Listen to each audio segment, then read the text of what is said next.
যদি পাকিস্তানের সঙ্গে কখনো আলোচনা করতে হয় তাহলে একমাত্র পিওকে ইস্যুতেই আলোচনা হবে। और अगर बात होगी तो सिर्फ पीओके पर ही बात होगी। আবারও তারা পাকিস্তান প্রশাসনের বিরুদ্ধে গর্জে উঠেছে নির্বাচনের দিনে। পরিস্থিতি একদম স্বাভাবিক করে তারপরেই নির্বাচনে যাওয়ার কথা ছিল, তাহলে হলোটা কি? সরাসরি প্রকাশ্য ভাষণ থেকে ভারতকে অনুরোধ করেছেন যে যাতে বর্ডার খুলে দেওয়া হয় তাদের জন্য। তার মানেটা কি? তারা কি ভারতে সংযুক্ত হতে চাইছে?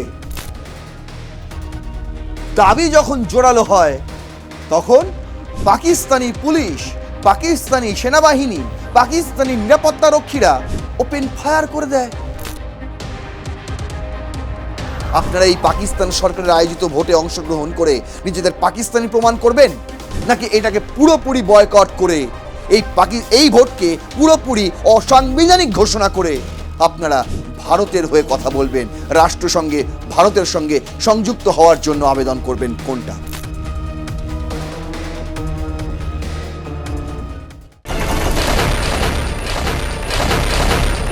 অপারেশন সিন্দুরের পর পাকিস্তানের প্রধান জলের উৎসই বন্ধ করে দিয়েছে ভারত। আর তা নিয়ে পাকিস্তানিদের মানে তাদের যে বিভিন্ন রাজনৈতিক দল রয়েছে এবং তাদের নেতা মন্ত্রীরা বিভিন্ন সময় ভারতের বিরুদ্ধে সুর চড়িয়েছেন।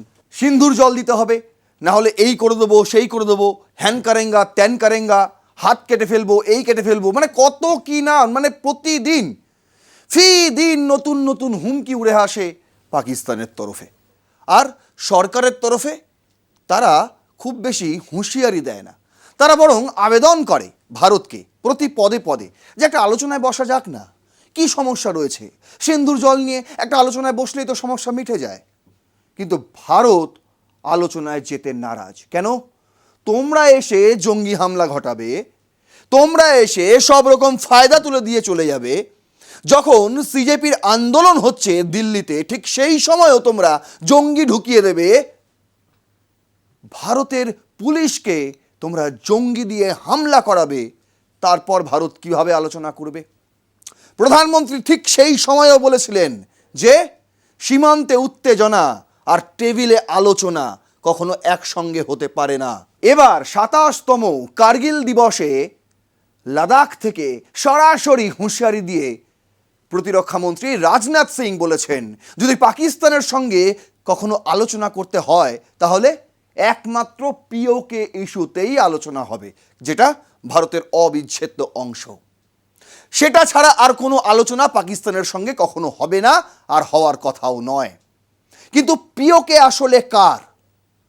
পিওকে, যেটা পাক অকুপাই কাশ্মীর, পাকিস্তানের তরফে যাকে বলা হয় পাকিস্তান অ্যাডমিনিস্ট্রেটেড কাশ্মীর বা আজাদ জম্মু অ্যান্ড কাশ্মীর, সেই ভূখণ্ডটি অ্যাকচুয়ালি কার? দেখুন, সম্প্রতি রাষ্ট্রসংঘ পাকিস্তানকে একটি সরাসরি বার্তা দিয়েছে। সেই বার্তাটা অ্যাকচুয়ালি কি? দেখুন, এত কিছু পরেও কিন্তু পাক অধিকৃত কাশ্মীরে আজ প্রথম দফার ভোট অনুষ্ঠিত হলো। ভোট দিয়েছে কে না দিয়েছে তাতে কোনো যায় আসে না, সেখানে নির্বাচন করিয়ে দেওয়া হলো প্রথম দফার ভোট। আরও 2 দফা রয়েছে, কিন্তু আপনাদের জানিয়ে রাখি সেই ভোটে সাধারণ মানুষ অংশগ্রহণ নেয়নি, বরং তারা বিধানসভা বিল্ডিংয়ের বাইরে জম্মু কাশ্মীরের ফ্ল্যাগ নিয়ে মার্চ করেছে।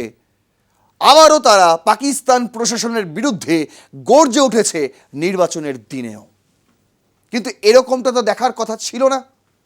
পরিস্থিতি একদম স্বাভাবিক করে তারপরেই নির্বাচনে যাওয়ার কথা ছিল, তাহলে হলোটা কি? দেখুন, পাকিস্তান অকুপাইড কাশ্মীর অ্যাকচুয়ালি কার, পাকিস্তানের না ভারতের, সেটা কিন্তু প্রমাণ দেওয়ার পালা এবার এসে গেছে। এবার সেই পরীক্ষাই শুরু পাক অধিকৃত কাশ্মীরের আম জনতার। চলুন শুরু করছি রণক্ষেত্র। আপনাদের সঙ্গে রয়েছে আমি নারায়ণ। আজ আমাদের হেডলাইন ঠিক এই প্রশ্নটাই, হুজ ইজ পিওকে?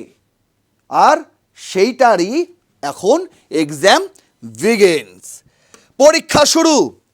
পাক অধিকৃত কাশ্মীরের বাসিন্দাদের পরীক্ষা শুরু, যে যখন তোমরা ভারতের কাছে সাহায্য চেয়েছিলে ভারত কিন্তু কখনো পিছপা হয়নি। এমনকি সাম্প্রতিক ঘটনায় যে জুন মাস থেকে যা চলছে সেখানে, তারপরেও কিন্তু পিওকে সেখানে যারা আন্দোলন করছে যে দলটি জেএএসি, সেই দলটির একজন নেতা সর্দার আমান খান তিনি সরাসরি প্রকাশ্য ভাষণ থেকে ভারতকে অনুরোধ করেছেন যে যাতে বর্ডার খুলে দেওয়া হয় তাদের জন্য। তার মানেটা কি? তারা কি ভারতে সংযুক্ত হতে চাইছে? তারা কি ভারতের সঙ্গে আসতে চাইছে? যদি আসতে চায় তাহলে এটাই হচ্ছে সেই অগ্নি পরীক্ষা, যে অগ্নি পরীক্ষাতে পিওকে পাশ করতে হবে। কিভাবে? ভোট দিয়ে না, ভোট বয়কট করে। ঠিক যেমনটা জেএএসি এই রাজনৈতিক দলটা করেছে। ভোট হচ্ছে কিন্তু এই দলটি ভোটকে বয়কট করেছে। কিন্তু কাদের মধ্যে তাহলে ভোট হচ্ছে? কারাই বা ভোট দিচ্ছে? প্রথম স্লাইডেই আমি আপনাদের জন্য রেখেছি যে এত বিতর্ক, ফার্স্ট পোস্টের সেই হেডলাইন বলছে PoK polls kick off amid boycott calls, protest and security over Pakistan military's role. সেখানে নিরাপত্তার অভাব রয়েছে, প্রতিদিন বিক্ষোভ চলছে, আজও চলেছে বিক্ষোভ, আর বয়কট ডাকা হয়েছে এই ভোটকে, এই নির্বাচনকে। তা সত্ত্বেও প্রথম দফার ভোট সম্পন্ন হয়ে গেল পাক অধিকৃত কাশ্মীরে। কি বলছে? মূলত পয়েন্টগুলো আমি আপনাদের জন্য তুলে ধরেছি। পিওকের আইনসভা নির্বাচনের প্রথম ধাপ আজ মিরপুর ডিভিশনে শুরু হয়েছিল। সেখানে 13টি আসনে প্রায় 14 লাখ ভোটার এই প্রথম দফার নির্বাচনে অংশগ্রহণ করে। নির্বাচন চলেছে তীব্র নিরাপত্তার ব্যবস্থায়, বয়কটের ডাক ও চলমান প্রতিবাদের মধ্যেই এই নির্বাচন অনুষ্ঠিত হয়। কিন্তু সাধারণ মানুষের লাইন বলে কিছু ছিল না, ফাঁকা ধু প্রান্তর, খালি রাস্তায় রাস্তায় আপনি দেখতে পাবেন নিরাপত্তা রক্ষীর গাড়ি। তাছাড়া সাধারণ মানুষ বুথ মুখ হয়নি। আর যে কারণে নির্বাচন সম্পূর্ণ হওয়ার পরেও কত শতাংশ ভোট পড়েছে সেটাও কিন্তু পাকিস্তান প্রশাসন এবং নির্বাচন কমিশন বলতে নারাজ। বলছে কি জেএএসি কে অ্যান্টি টেররিজম আইনে নিষিদ্ধ করার পর প্রতিবাদ আরও তীব্র হয়েছে। JAAC, Jammu and Kashmir action Awami committee, এটা অ্যাকচুয়ালি কি এই বিষয়ে আমি আজকে কিন্তু ডিটেলসে বলবো না, তার কারণ এই বিষয়ে আমি আরও একটি এপিসোডে বলেছি, সেটা ডিসক্রিপশনে দিয়ে দেবো, যারা দেখেননি অবশ্যই দেখে নেবেন। বলছে কি প্রতিবাদের মূল দাবি কি? অর্থনৈতিক সংকট, সাবসিডি, শাসন ব্যবস্থার সংস্কার এবং 12টি রিফিউজি সিট বাতিল। এই সমস্ত বিষয়টাই কিন্তু আমি ওই ভিডিওতে আলোচনা করেছি, তাই এখানে আমি সম্পূর্ণটা বলবো না। শুধু বলবো কি, শুধু নির্বাচন সংক্রান্ত আপনাদের আজকে আমি বোঝাবো যে অ্যাকচুয়ালি নির্বাচন সংক্রান্ত কি কি বাধা রয়েছে এবং কি কি প্রতিবাদের ইস্যু রয়েছে। মূলত 12টি রিফিউজি সিট, এটা নিয়েই কিন্তু বিতর্ক, মূলত বিতর্ক, প্রধান বিতর্ক। তারপর তো রয়েছে অর্থনৈতিক সংকট, সাবসিডি তো রয়েছে, কারেন্ট তৈরি হয় এখানে, চলে যায় পাঞ্জাবে, পাকিস্তানের, জম্মু কাশ্মীরে, বুঝতে পারছেন? মানে সব কিছু এখানেই তৈরি হয়, ধান গম জব চাষ হচ্ছে পিওকেতে, কিন্তু উৎপন্ন হয়ে চলে যাচ্ছে পাকিস্তানের পাঞ্জাবে। সাধারণ মানুষ তারা চাষ করেও কিন্তু বেশি দামে চাল কিনে খেতে হচ্ছে। তাদের এলাকায় বিদ্যুৎ উৎপন্ন হলেও বেশি দামে ইউনিট প্রতি বিদ্যুৎ কিনে ইউজ করতে হচ্ছে। 24 ঘন্টার মধ্যে তাও 20 ঘন্টা সেখানে লোডশেডিং থাকে। তাহলে কেন তারা আন্দোলন করবে না বলুন তো? আর এই কারণেই কিন্তু জেএএসি এই নির্বাচনকে বয়কট করেছে। তাহলে অংশগ্রহণ কারা করেছে?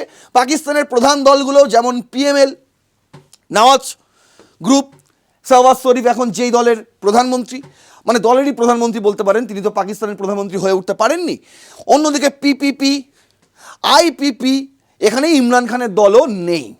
আচ্ছা, নির্বাচনে তারা প্রতিদ্বন্দ্বিতা করছে। পাকিস্তান সেনাবাহিনীর নির্বাচনী হস্তক্ষেপ, ইলেকশন ইঞ্জিনিয়ারিং নিয়ে তীব্র অভিযোগ রয়েছে। নাকি বলা হচ্ছে যে যেভাবে আপনি যদি ছবিটা দেখুন, ফাঁকা ধুধু প্রান্তর, খালি মোড়ে মোড়ে দেখা যাচ্ছে পুলিশের গাড়ি, নিরাপত্তা রক্ষীর গাড়ি এবং পাকিস্তানি সেনাবাহিনী টহল দিচ্ছে। কার জন্য দিচ্ছে ভগবান জানে। আর এই নির্বাচনকে ঘিরে কিন্তু যাতে সাধারণ মানুষ বুদমুখ হয়, সাধারণ মানুষ যাতে ভোট গিয়ে দেয়, নিজের ভোটটা নিজে দেয়, এই কারণে কিন্তু আজকে ছুটিও ঘোষণা করা হয়েছে, সরকারি ছুটি। তারপরেও মানুষ বেরোয়নি বাড়ি থেকে। বলছে আর যারা বেরিয়েছিল তারা বিক্ষোভে অংশগ্রহণ করেছে, ভোটের লাইনে নয়।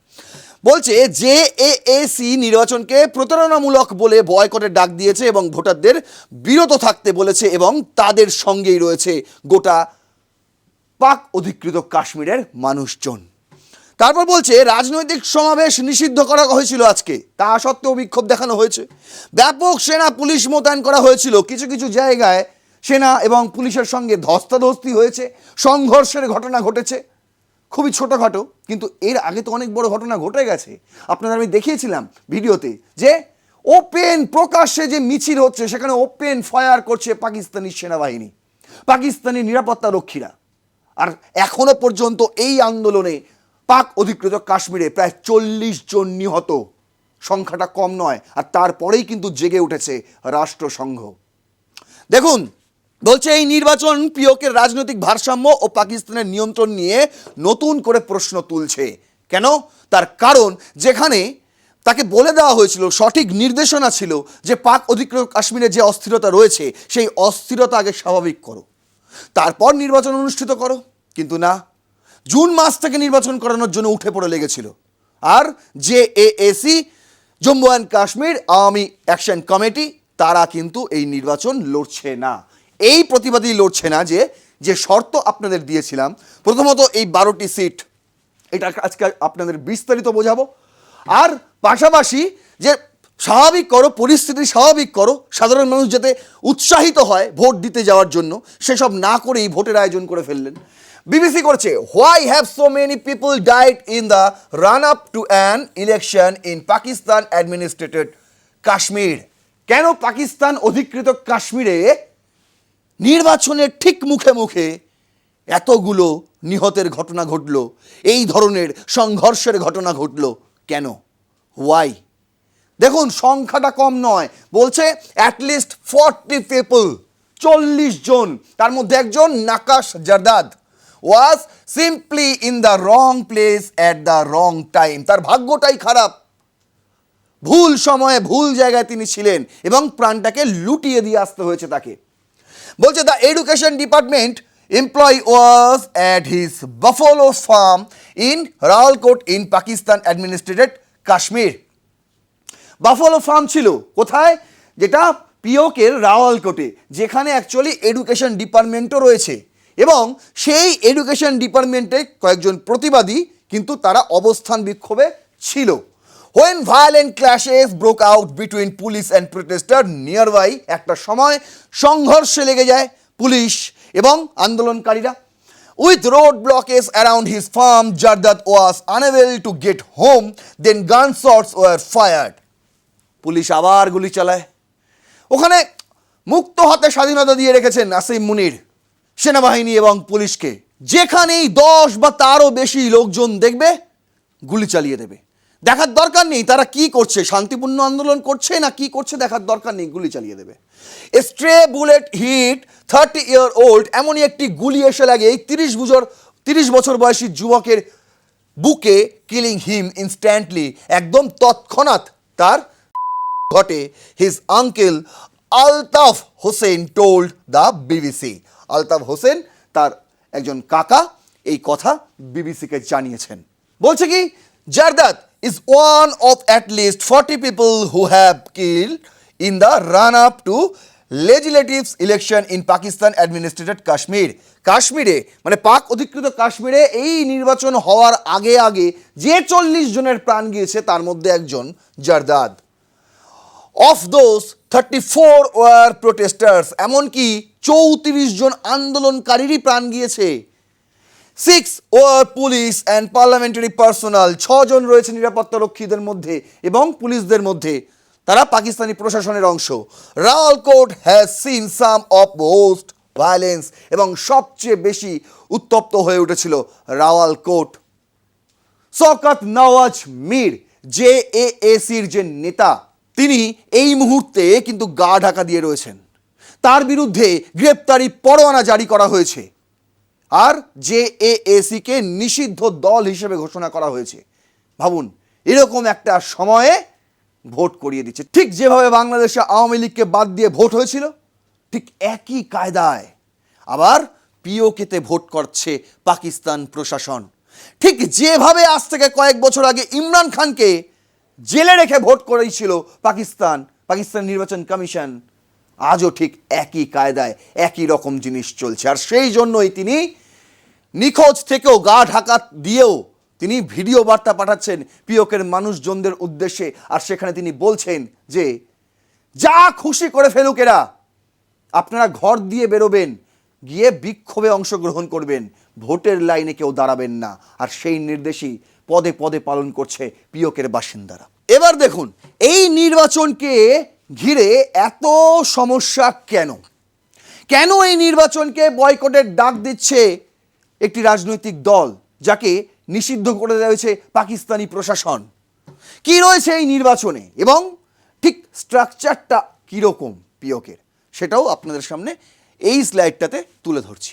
দ্য প্রিন্ট করেছে what to know about the election in Pakistan occupied Kashmir. আমরা কি জানতে পারি এই ইলেকশন থেকে? প্রথমত, পিওকের আইনসভায় 53 সদস্যের মধ্যে টোটাল সিট হচ্ছে 53টি, তার মধ্যে 45 জন সরাসরি নির্বাচিত হবেন, তার মধ্যে 33টি হচ্ছে স্থানীয় এবং 12টি রিফিউজি সিট, যেটা নিয়ে মূল বিতর্ক। নির্বাচন হচ্ছে 3 ধাপে। আজ প্রথম ধাপের নির্বাচন কমপ্লিট 27শে জুলাই, এরপরে দুটি নির্বাচন হবে 2 তারিখ এবং 10 তারিখ আগস্ট মাসের। এই যে 53টি টোটাল সদস্য সংখ্যা রয়েছে, টোটাল আসন, তার মধ্যে 45টি সরাসরি নির্বাচিত হবে এবং বাকি 8টি সংরক্ষিত। প্রথমে 45টির হিসেব দিই। 45-এর মধ্যে 33টি আসন পিওকের স্থানীয় নির্বাচনী এলাকা থেকে সরাসরি ভোটে নির্বাচিত হবে, যদিও এটা ওই পিএমএল, ঠিক আছে, পিপিপি, মানে পিটিআইও নেই, জেএএসিও নেই, বিরোধী কোনো দল নেই, সব ওই একপাক্ষিক দল, তারাই নির্বাচনে অংশগ্রহণ করছে, তারাই এই 33টি আসন দখল করবে। কেউ না কেউ, বিরোধী কোনো দল এই 33টি আসনের মধ্যে জায়গা পাবে না। আচ্ছা, 12টি আসন যে সংরক্ষিত, সেটা ভারত অধিকৃত কাশ্মীর থেকে আগত রিফিউজিদের জন্য, এটা পাকিস্তান বলছে। পাকিস্তানের গল্প হচ্ছে যে ভারতে যে কাশ্মীর রয়েছে সেটাকে তারা ভারত অধিকৃত বলে। ভারতে যে কাশ্মীর রয়েছে সেখান থেকে যারা রিফিউজি হিসেবে চলে এসছে, তারা হতে পারে পাকিস্তানের জম্মু কাশ্মীরে থাকে না, কিন্তু পাকিস্তানের অন্য কোনো প্রান্তে থাকে, তারা এই 12টি আসনে অংশগ্রহণ করবে। ভেবে দেখুন, ভেবে দেখুন, আরে তোদের ওখান থেকে তো প্রতিদিন আমাদের এখানে লোকজন আসে, আমাদের এখান থেকে কোথায় যায়, কোথায়? এইটা অ্যাকচুয়ালি চাল কি? এই রিফিউজি সিট তৈরি করার মানে হচ্ছে পাঞ্জাবের কিছু জনকে সরাসরি পিওকের বিধানসভায় ঢুকিয়ে দেওয়া, আইনসভায় ঢুকিয়ে দেওয়া, এই 12 জনকে, এই 12টি সিটকে হাতিয়ার করে। এবার তারা ভারতের রিফিউজি কিনা রিফিউজি ভগবান জানে, কে দেখতে গেছে মশাই। আচ্ছা, এবার যে 8টি আসন, তার মধ্যে 5টি আসন হচ্ছে নারীদের জন্য সংরক্ষিত, 1টি আসন হচ্ছে আলেমের জন্য সংরক্ষিত, 1টি আসন হচ্ছে টেকনোক্র্যাটের জন্য সংরক্ষিত, আর 1টি আসন বিদেশে বসবাসকারী কাশ্মীরির জন্য সংরক্ষিত। এই যে 8টি আসন, এই 8টি আসনেও কিন্তু পাঞ্জাব দখল করে রেখেছে। ভেবে দেখবেন, এক তো এই 33টি আসনে কোনো বিরোধী দল নেই, যারা অ্যাকচুয়ালি পাকিস্তান, মানে পাকিস্তান অকুপাইড কাশ্মীরকে নিয়ন্ত্রণ করে, সেরকম কোনো দল এই ভোটে অংশগ্রহণ করছে না। উপরন্তু 12টি সদস্য নির্বাচিত হবে মূল ভূখণ্ড পাকিস্তান থেকে। উপরন্তু আরও 8টি আসনে যারা নির্বাচিত হবে তারাও কিন্তু মূল ভূখণ্ড পাকিস্তান থেকেই যাবে, একজন অন্য কোনো দেশে থাকবে, সে আসবে, যদিও সে হচ্ছে ওই পাঞ্জাবের পক্ষেই। সংরক্ষিত আসনগুলো নবনির্বাচিত 45 জন সদস্য অনুপাত অনুসারে নির্বাচিত করে।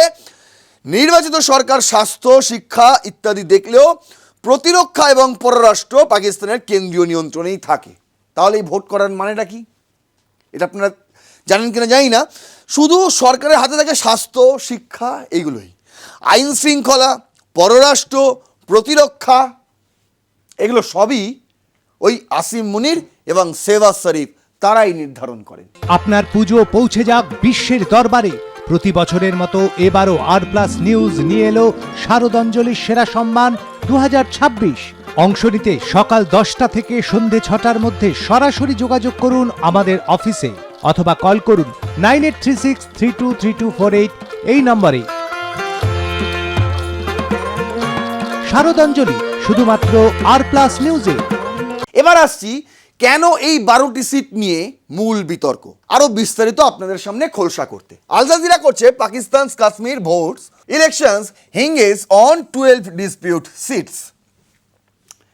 পিওকে মূলত নির্বাচন 12টি বিতর্কিত রিফিউজি সিট নিয়ে ঘুরছে, যা জনগণের মধ্যে বড় অসন্তোষ সৃষ্টি করেছে। আশা করি বোঝাতে পেরেছি পুরো বিষয়টা। মানে যে 12টি সিটে 12 জন আইনসভা সদস্য নির্বাচিত হবেন তারা কিন্তু কেউই পিওকের বাসিন্দা নয়। পাকিস্তান সরকার বলছে তারা হচ্ছে নাকি ভারত থেকে, মানে ভারতের পাকিস্তানে অবস্থিত তারা রিফিউজি হিসেবে চলে এসছে, তারা এমন 12 জন তারা সিলেক্ট হবে। কিন্তু না, আদতে এই 12টি আসনে সিলেক্ট করা হয়, কারা নির্বাচিত হয়, কারা দাঁড়াতে পারে, প্রার্থী ওরা কারা হতে পারে, তারা হচ্ছে পাকিস্তানের মূল ভূখণ্ডে থাকে, আরও ভালো করে বললে পাকিস্তানের পাঞ্জাব প্রদেশে থাকে। 45টি নির্বাচিত আসনের মধ্যে 33টি স্থানীয় এলাকা থেকে, বাকি 12টি ভারতের কাশ্মীর থেকে আসা রিফিউজিদের পাকিস্তানের অন্যান্য অংশে তারা বসবাস করে, তাদের জন্য সংরক্ষিত। আর এখানেই হচ্ছে মূল বিরোধটা, যে এসির প্রতিবাদ মূলত এই সিট বাতিলের দাবিতে। তারা বলছে এতে স্থানীয়দের প্রতিনিধিত্ব কমে আসে, স্থানীয়দের যাদের প্রতিনিধিত্ব বাড়ে সেরকম কিছু করো, সেরকমভাবে আইনসভা সাজাও, তাতে রাজি নয় পাকিস্তান। নির্বাচন 3 ধাপে হচ্ছে আপনারা জানেন, কিন্তু সবচেয়ে বেশি উত্তেজনা হয়েছে পুঞ্চ বিভাগে, একদম সীমান্ত এলাকা। এলওসির জেএসি নিষিদ্ধ, নেতারা গ্রেফতার। আবার ওই মীর শওকত নওয়াজ মীর তিনি আত্মগোপন করে রয়েছেন। এর মধ্যেও কিন্তু তারা ভোট বয়কটের ডাক দিয়েছেন এবং সাধারণ মানুষ তাদের সঙ্গেই রয়েছেন। ভাবুন, সরকার বলছে সিট বাতিল করতে সাংবিধানিক সংশোধনী লাগবে, তা বর্তমানে সম্ভব নয়। তাহলে আগে সাংবিধানিক সংশোধনী কর, বর্তমানে ভোট করাতেও হবে না। যেটা দাবি উঠছে সেই দাবিটাকে পূরণ করো, তারপর ভোট করাও। না, সেসব হবে না, যেমনটা চলছে তেমনটাই চলবে, পাকিস্তান সরকারের দাবি। প্রতিবাদ অর্থনৈতিক দাবি থেকে রাজনৈতিক সাংবিধানিক দাবিতে রূপ নিয়েছে। নির্বাচন পাকিস্তানের কাশ্মীরি নীতি এবং আজাদ জম্মু কাশ্মীর, যেটাকে পাকিস্তান বলে, এর স্বায়ত্ত শাসনের প্রশ্ন তুলেছে। যে আমাদের এলাকায় আমরা থাকি, ভাই আমাদের একটা করে প্রধানমন্ত্রী থাকে, আমরা কেন পাকিস্তানের কথায় উঠবো বসবো? আমাদের কেন স্বাধীনতা থাকবে না? আমাদের কেন পাকিস্তানের মূল্যেই খাদ্যদ্রব্য পাবো না? আমরা কেন পাঞ্জাবে যত টাকা ইউনিটে বিদ্যুৎ যায় তত টাকা ইউনিটে আমরা কেন পাবো না? দাবিগুলো খুব ন্যায্য, কিন্তু দাবি যখন জোরালো হয় তখন পাকিস্তানি পুলিশ, পাকিস্তানি সেনাবাহিনী, পাকিস্তানি নিরাপত্তারক্ষীরা ওপেন ফায়ার করে দেয়। দেখুন, আর এই জন্যই কিন্তু রাষ্ট্রসংঘে মুখ পুড়েছে পাকিস্তানের। UN urge proof into deaths in Pakistani administrated Kashmir unrest. UN বলেছে তথ্য তুলে নিয়ে আসো, দরকার পড়লে তদন্ত করো। যদি অপরাধী পাকিস্তানি সেনাবাহিনীও হয়ে থাকে তাহলে নিরপেক্ষ তদন্ত করে তাকে সেই সাজা, সেই শাস্তির একটা নিয়ম করো, সেই শাস্তি যাতে সে পায়। কিভাবে এতগুলো প্রাণ চলে গেল ভোটের আগে? ইউএনের মানবাধিকার বিষয়ক হাই কমিশনার ভলকার তুর্ক এই সেই ব্যক্তি, তিনি বলছেন যে জুন থেকে চলা প্রতিবাদে যত মৃত্যু হয়েছে, বেসামরিক নাগরিক হোক বা নিরাপত্তা বাহিনী হোক, সব কটার prompt, Thoreau and impartial investigations, দ্রুত, বিস্তারিত এবং নিরপেক্ষ তদন্ত করতে হবে। বুঝতে পারছেন? ওই বিভাগীয় তদন্ত করে দিলে হবে না। কত বড় একটা অভিযোগের আঙুল উঠলো পাকিস্তানের দিকে, বুঝতে পারছেন? বুঝতে পারছেন কেমন মুখটা পুড়ল? বলছে সব পক্ষকে শান্ত থাকতে এবং সহিংসতা এড়াতে বলা হয়েছে, কিন্তু সহিংসতা কারা ছড়ায় পিওকেতে? সাধারণ মানুষ না পাঞ্জাবের সেনাবাহিনীরা? বলছে নির্বাচনের আগে, মূলত 27শে জুলাই প্রথম দফার ভোটের আগেই উত্তেজনা কমানোর জন্য মিনিংফুল এবং অ্যান্ড ইনক্লুসিভ পলিটিক্যাল ডায়ালগ, মানে অর্থপূর্ণ ও অন্তর্ভুক্তিমূলক রাজনৈতিক সংলাপ করার পরামর্শ দেওয়া হয়েছিল, শুধু নিরাপত্তা বাহিনীর ব্যবহারের পরিবর্তে নয়। কিন্তু সেই আলোচনা কেউ করেনি। যে এএসিকে নিষিদ্ধ করে দেওয়া হয়েছে তাদের নেতৃত্বের সঙ্গে কথা পর্যন্ত বলা হয়নি। তারা ভোটকে বয়কট করছে, তা সত্ত্বেও ভোট চলছে। বুঝতে পারছেন? এই তো অবস্থা। আর এইখানেই প্রতিবাদকারীদের সংগঠনকে নিষিদ্ধ করা, ইন্টারনেট বন্ধ, গণগ্রেপ্তার, মৃত্যুর ঘটনা নিয়ে গভীর উদ্বেগ জানানো হয়েছে রাষ্ট্রসংঘের তরফে। এই হচ্ছেন সেই ব্যক্তি, মিস্টার সর্দার আমান খান। একদম প্রকাশ্য জনসভায় তিনি দাবি তুলেছিলেন যে ভারতের সাহায্য দরকার, আপনারা আমাদের পাশে এসে দাঁড়ান, আমাদের রেশন নেই সেই ভর্তুকি আপনারা দিন, দরকার পড়লে সীমান্ত খুলে দিন, এলওসি খুলে দিন আমাদের জন্য। কিন্তু অতটা কি সহজ? বিষয়টা তো এখন রাষ্ট্রসংঘে রয়েছে, অতটা সহজ নয়। যদি এই বিষয়টাকে সহজ করতে হয় তাহলে আপনাদেরই ডিসিশন নিতে হবে যে আপনারা কোন দিকে যাবেন। আপনারা এই পাকিস্তান সরকারের আয়োজিত ভোটে অংশগ্রহণ করে নিজেদের পাকিস্তানি প্রমাণ করবেন, নাকি এটাকে পুরোপুরি বয়কট করে এই ভোটকে পুরোপুরি অসাংবিধানিক ঘোষণা করে আপনারা ভারতের হয়ে কথা বলবেন, রাষ্ট্রসংঘে ভারতের সঙ্গে সংযুক্ত হওয়ার জন্য আবেদন করবেন? কোনটা? দেখুন, এই মুহূর্তে পাকিস্তানের ভেতরে একদম মূল ভূখণ্ডে পাঞ্জাব থেকেও জেনজিরা ভারতীয় জেনজিদের প্রশংসা করছে। কেন জানেন? তার কারণ ভারতে আর কিছু থাকুক চাই নাই থাকুক, একটি বৃহত্তর গণতন্ত্র রয়েছে।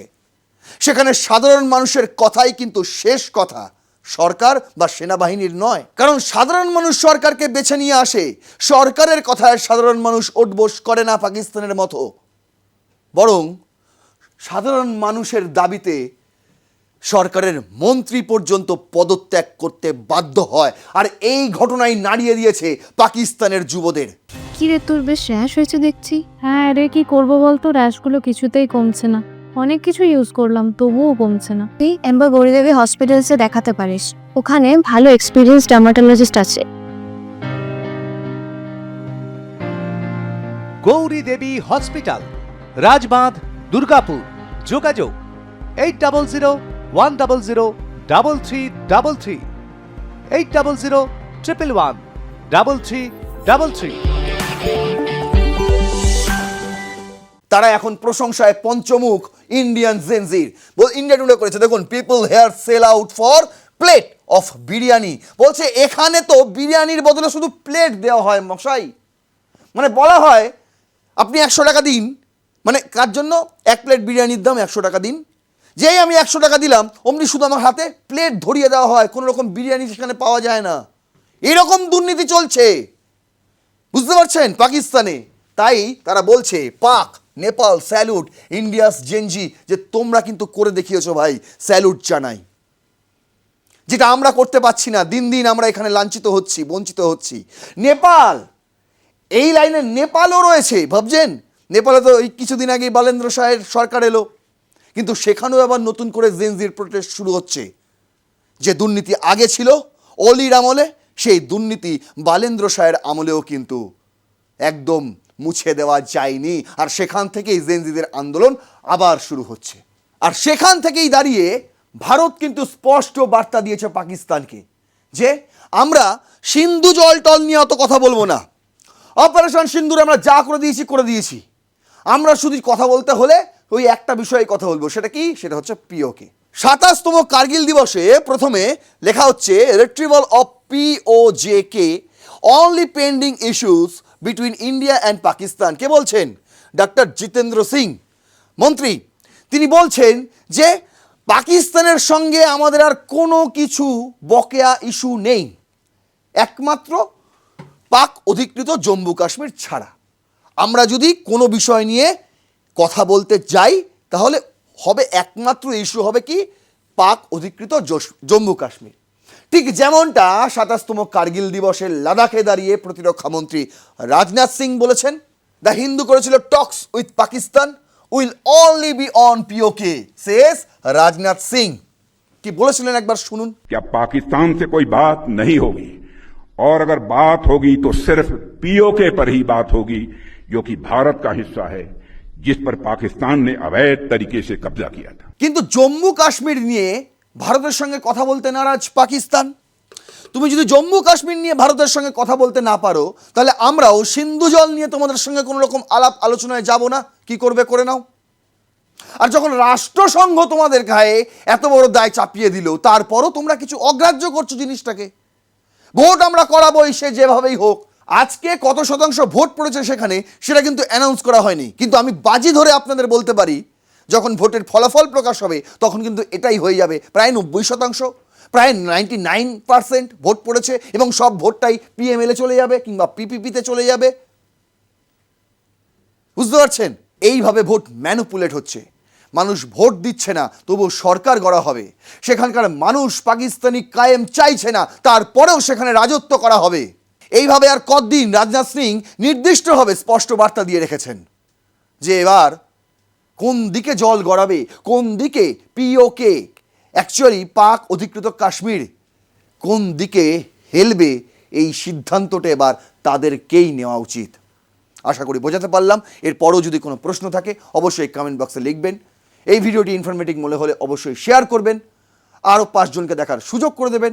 আপনার মূল্যবান বক্তব্য অবশ্যই কমেন্ট বক্সে লিখবেন, লাইক করবেন, ভিডিওটি সাবস্ক্রাইব করবেন। আর প্লাস নিউজ 24/7 দেখতে থাকুন রণক্ষেত্র। জয় হিন্দ, বন্দে মাতরম।